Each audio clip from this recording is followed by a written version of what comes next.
नमस्कार शेतकरी मित्रांनो, मागील 15 दिवसात जे काही अवकाळी पाऊस पडले आणि त्या दरम्यान ज्यांचे प्लॉट छाटलेत किंवा जे प्लॉट फुटण्याच्या अवस्थेत होते त्या प्लॉट्समध्ये आपल्याला अनइवन स्प्राउटिंगची मोठी समस्या बघायला मिळते.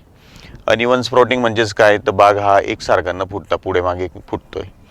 आता डॉगरीज मुळातच डॉगरीज सरुस्टॉकवर जी काही आपण ग्राफ्टिंग करतो ती मुळातच स्प्राउटिंगसाठी त्रासदायक असते आणि आपण मागच्या व्हिडिओमध्ये पण बघितलं का आपण चांगली स्प्राउटिंग व्हावी याच्यासाठी प्रयत्न करत असतो.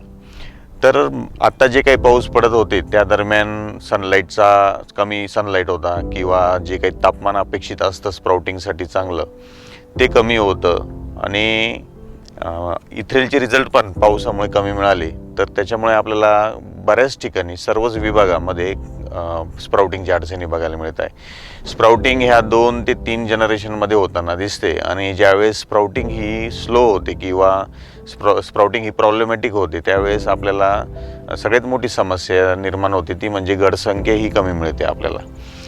त्याच्या मागचं कारण असं असतं का, आपण छाटणी घेतल्यापासून तर जी काही 10वा-12वा दिवस असतो आपल्याला ज्यावेळेस गड दिसायला सुरुवात होते तर त्यावेळेसची जी आपल्या नजरेआड जी 10-12 दिवसामध्ये जी डेव्हलपमेंट होत असते बंचमध्ये आतली आत जो सूक्ष्म गड वाढून मोठा होऊन आपल्याला दिसत असतो, तर ही स्प्राउटिंगच स्लो झाल्यामुळे ती डेव्हलपमेंट जी ती अपेक्षित होत नाही आणि ती अपेक्षित न झाल्यामुळे आपल्याला एक तर खूप कमी गडसंख्या दिसते किंवा जे काही गड दिसतात ते खूप छोटे छोटे दिसतात आणि त्यांचा रंग हा पांढरा वगैरे असतो. अशा प्लॉटमध्ये आपल्याला खूप शांत चित्ताने गड वाचवण्यासाठी काम करावं लागतं. ज्यावेळेस एक समान स्प्राउटिंग होते, इथ्रेलचा रिझल्ट चांगला मिळाल्यामुळे किंवा चांगलं तापमान फुटण्याच्या अवस्थेत चांगलं तापमान मिळाल्यामुळे ज्यावेळेस चांगली स्प्राउटिंग होते त्यावेळेस ह्या 10 दिवसातली जी बंच डेव्हलपमेंट असते ती खूप चांगल्या पद्धतीने होते आणि आपल्याला बागेमध्ये मोठ्या प्रमाणात चांगली गडसंख्या पण जास्त मिळते आणि जी घड असतात ते घड पण आपल्याला चांगल्या मोठ्या आकाराचे दिसतात. अशा बागांना आपल्याला घड जिरू नये म्हणून फार काही जास्त कष्ट घ्यावं लागत नाही आणि जी काही आपण प्रॅक्टिस फॉलो करत असतो आपल्याला त्याच्यामध्ये जे काही चांगले प्रोडक्ट वापरत असतो आपण त्यांचा वापर करून त्याचा आपल्याला रिझल्ट पण दिसत असतो. तर अशा बागांसाठी आपल्याला फार काही कष्ट घ्यायची गरज नाही. अशा प्लॉटमध्ये आपल्याला निश्चितच समाधानकारक स्थिती असते.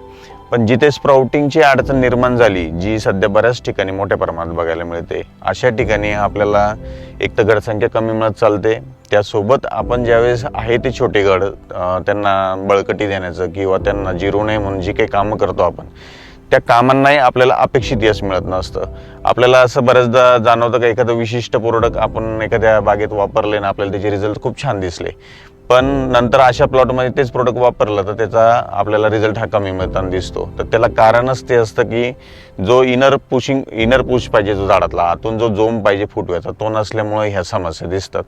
मग आपण अशा परिस्थितीत काय केलं पाहिजे, तर अशाही परिस्थितीत आपण कमीत कमी एक 8 ते 10 दिवस म्हणजे साधारण 10 दिवसापासून तर 20 दिवसापर्यंत अशा बागांना आपल्याला वेगवेगळ्या प्रकारचे टॉनिक्स किंवा बूस्टर्स हे आपण दिले पाहिजे. जी जनरल प्रॅक्टिस आहे का घड जिरू नये म्हणून ते सप्रेशन वापरलं जातं. म्हणजेच काय तर काहीतरी दाबण्याचा जो प्रयत्न केला जातो वेगवेगळे औषधं वापरून, तर ते न करता आपण आहे त्याला कशा पद्धतीने सपोर्ट मिळेल आणि कशा पद्धतीने त्याला बळकटी मिळेल कशा पद्धतीने बळकटी मिळेल त्याच्यावर आपण लक्ष दिलं पाहिजे. मग त्यासाठी आता पाऊस पडलेलाच आहे त्यामुळे पाण्याची तर काही फार कमतरता असेल मुळीच्या कक्षेत असं वाटत नाही, पण तरीसुद्धा आपण ते तपासून घेतलं पाहिजे आणि तिथे आपण गरज असताना या अशा बागांना नत्राचा पुरवठा हा केला पाहिजे.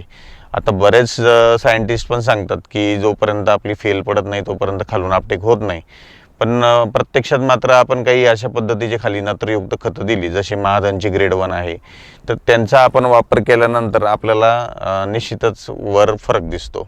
GACPP व्यतिरिक्तच आपल्याला जेव्हा घड दिसायला सुरुवात होते तिथून तर साधारण 17-18 दिवसापर्यंत कधी कधी 20 दिवसापर्यंत आपल्याला आलटून पालटून टॉनिक किंवा पोषकचे फवारे घेतले तर ह्या ज्या बागा अडचणीत फुटलेल्या यांना निश्चितच फायदा होतो. यासाठी वेलॅग्रोचा मेगाफॉल अधिक डोलसे किंवा पॉवर बँक अधिक 0946 त्यानंतर प्रोबियन अधिक बड बिल्डर किंवा मग ॲकॅडियनचे गोल्ड स्टार अधिक पी बूस्टर असे जे काही कॉम्बिनेशन आहे आपण त्यांचा वापर करू शकतो. मागील वर्षीच्या व्हिडिओमध्ये पण आपण काही कॉम्बिनेशन सांगितले होते, तेही कॉम्बिनेशन आपण जर वापरले तर आपल्याला निश्चितच आहे त्या गाड्यांना बळकटी देण्यास मदत मिळते. याचबरोबर आपण सेकंडरी किंवा मायक्रोन्यूट्रिएंटची पण पूर्तता केली पाहिजे. त्यासाठी आपण बड बिल्डर आहे किंवा कॅल्मिनो झिंकापोर आहे किंवा कॅल्बिट सी आहे, असे कॅल्शियम आणि मॅग्नेशियम आणि झिंक यांची पूर्तता होईल याच्याकडे लक्ष दिलं पाहिजे. झिंक हा खुंटलेली वाढसाठी जिथे जिथे खुंटलेली वाढ असते अशा ठिकाणी झिंकचा वापर सुद्धा महत्त्वाचा ठरतो. तर आपण न्यूट्रिशन आणि त्याच्याचबरोबर बाकीचे बूस्टर्स यांचा वापर जर केला तर आपल्याला आहे त्या गाडांना वाचवण्यात यश मिळेल. आणि रिझल्ट हे जरी कमी दिसत असले तरी आपण आपले 9 ते 10 दिवस हे प्रयत्न चालू ठेवले पाहिजे. आणि जे काही 3 जनरेशनमध्ये स्प्राउटिंगमध्ये घड निघत आहेत त्या गाडांना आपल्याला वाचवायचं असतं. आता याचबरोबर सगळीकडेच डाउनी मिल्ड्यूचाही मोठ्या प्रमाणात उद्रेक बघायला मिळतोय. तर डाउनी मिल्ड्यूसाठी सर्वप्रथम तुम्ही कॉन्टॅक्ट थिअरीचा वापर जर योग्य पद्धतीने केला तर तुम्हाला डाउनी मिल्ड्यूची समस्या ही येणारच नाही. डाउनी मिल्ड्यूची समस्या ही त्याच्यामध्ये काही चुका केल्या किंवा जर एकरी पाणी चा वापर कमी होतोय किंवा मग तुमच्याकडनं मॉलिक्युल सिलेक्शन चुकतंय, अशाच वेळी डाउनी मिल्ड्यूची समस्या दिसते. आपली बाग फुटायला लागल्यापासून तर जनरली फेल फूटपर्यंत आपल्याला स्पर्शजन्य बुरशीनाशकांचा वापर हा करायचा आहे सकाळच्या वेळेस. आणि ते करत असताना त्याला जोडी आपण संचर 40 सारखे चांगल्या पोटॅशियम सॉल्ट ऑफ फॉस्फोनिक ॲसिडचाही वापर आपल्याला करायचा आहे. पोंगा अवस्थेत ते फेलपर्यंत जशी काही क्लायमेटची परिस्थिती असेल त्यानुसार आपण 2 ते 3 स्प्रेचा तिथे समावेश ठेवला तर आपल्याला रोग नियंत्रण करायला सोपे जाते. त्यानंतर जर ह्या दरम्यान तुमच्याकडे मोठे पाऊस पडत असतील किंवा जिथे पडले आहेत अशा वेळेस आपण कॉपरयुक्त बुरशीनाशकांचाही पावसानंतरच्या स्प्रेमध्ये समावेश केला तर डाउनी सोबतच करप्याचंही नियंत्रण करायला सोपं जातं. मग अशा वेळेस आपण ब्लायटॉक्स किंवा कोसाईड आणि जनरली माझ्या रिकमेंडेशनमध्ये कुप्रोफिक्स असतं तर आपण यांचा वापर पावसानंतर किंवा महत्त्वाच्या स्टेजेस नंतर किंवा फेल काढल्यानंतर जर केला तर आपल्याला डाउनी आणि करपा याच्यावर चांगलं नियंत्रण मिळवता येते. डाउनी मिल्ड्यू बरोबरच यंदाही मागच्या वर्षीसारखाच पावडर मिल्ड्यूचाही आपल्याला त्रास जास्त होऊ शकतो, कारण मोठ्या प्रमाणात न छाटलेल्या बागांवर आपण बुरी बघायला मिळते. तर पुढच्या व्हिडिओमध्ये फेल फूटच्या नंतरचा जो पुढचा व्हिडिओ राहणार त्याच्यामध्ये आपण डाउनी मिल्ड्यू बरोबरच पावडर मिल्ड्यूचे मॅनेजमेंट कसं करायचं ते आपण त्या व्हिडिओमध्ये कव्हर करणार आहोत. धन्यवाद.